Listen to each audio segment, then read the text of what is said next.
My name is Chris Looney. I'm a diagnostic radiologist here at Heartland Hospital in St. Joseph, Missouri.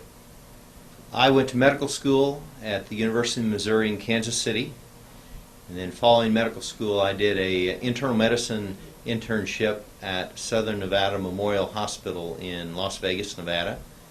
Then I did a 4-year radiology diagnostic residency in Columbia, Missouri at the University of Missouri.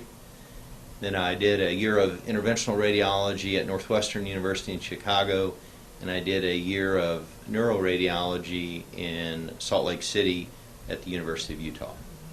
What a radiologist does, he's the physician, the medical doctor that interprets x-rays. We read CAT scans, we read MRIs, ultrasounds, and then regular x-rays that you would get if you hurt your foot.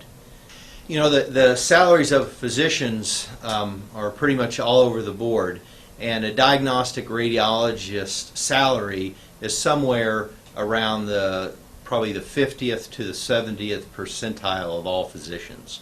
Probably the average salary is probably $200,000 a year, I believe is one of the last statistics I saw. Radiology technologist is the individual that takes the x-rays or helps with procedures.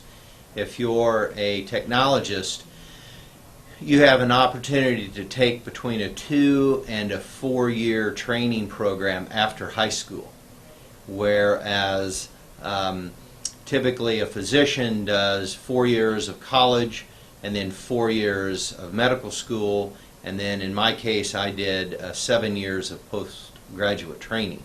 So after high school, roughly 15 years of training.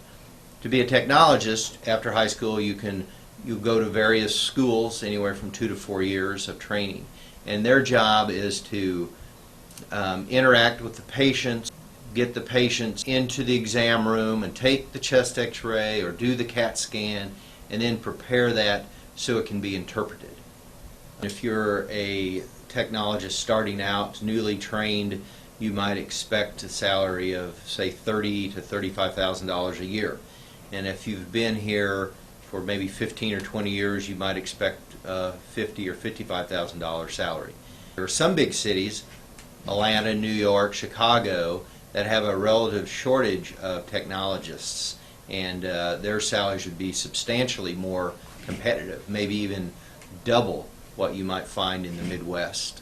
But a lot of that, you have to realize you're living in a large city, things are more expensive, and the work wouldn't be much different, but it would probably be a little bit more difficult or a hassle, so to speak, to live in a major city, or in my opinion. Well, thank you very much for watching. I hope you are all entertaining the idea of a career in medicine. Again, this is Chris Looney. Thank you very much.